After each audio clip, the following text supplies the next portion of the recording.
সংখ্যালঘু নির্যাতনের দোয়া তুলে শহীদ মিনারে সংখ্যালঘুদেরকে নামায় মিথ্যা বানোয়াট অভিযোগ করে এই দেশে সাম্প্রদায়িক সম্প্রীতিকে নষ্ট করার জন্য শেখ হাসিনা ভারতে বসে বসে চেয়েছিলেন। তাই এই দেশের কওমি মাদ্রাসার ছাত্ররা মন্দির পাহারা দিয়ে নস্যাৎ করে দিয়েছেন। সংখ্যালঘু ভাইদেরকে বলবো, সামনে পূজা আসতেছে, পূজা করবেন নির্দ্বিধায়। সাম্প্রদায়িক সম্প্রীতির দেশ বাংলাদেশ, এই দেশের নাগরিক সুবিধা আপনারা ভোগ করবেন, আমাদের কোনো আপত্তি নাই। আপনারা আপনাদের ধরনের কাজ করবেন, আমাদের কোনো আপত্তি নাই।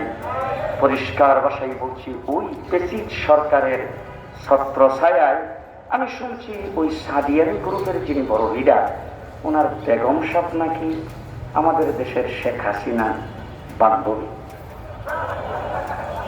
ওই বান্ধবীর সঙ্গে বান্ধবী যুগ সাজস করে আমাদের দেশে অনেক কিছু করছেন। ওই যে টঙ্গী বিশ্ব ইজতেমা দেখছেন, এখানে লক্ষ লক্ষ মানুষ সেখানে জমায়েত হয়, গোটা পৃথিবীর থেকে বিভিন্ন দেশ থেকে লোকজন আসে। কিন্তু আমরা যখন ইজতেমা করে আসলাম, পরের ইজতেমায় দেখছি ভিতরে কুত্তা ঘুরে মানুষ।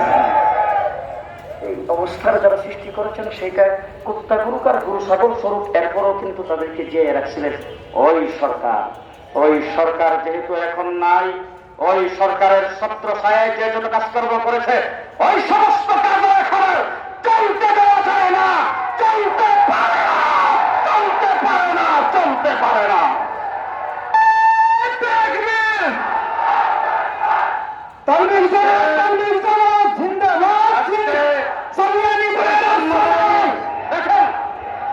বৈষম্য বিরোধী ছাত্র আন্দোলন যারা করেছেন, যাদের আন্দোলনে যাদেরকে আবাবিল হিসাবে কবুল করে শেখ হাসিনার পতন হয়েছে, ব্রিটিশ সরকারের পতন হয়েছে, সেই ছাত্র জনতা এখানে বসে আছেন।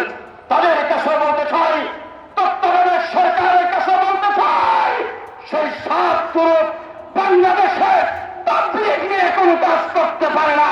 তাদেরকে নিষিদ্ধ ঘোষণা করা হোক, নিষিদ্ধ ঘোষণা করা হোক, নিষিদ্ধ ঘোষণা করা হোক। আসসালামু আলাইকুম ওয়া রাহমাতুল্লাহি ওয়া বারাকাতুহু।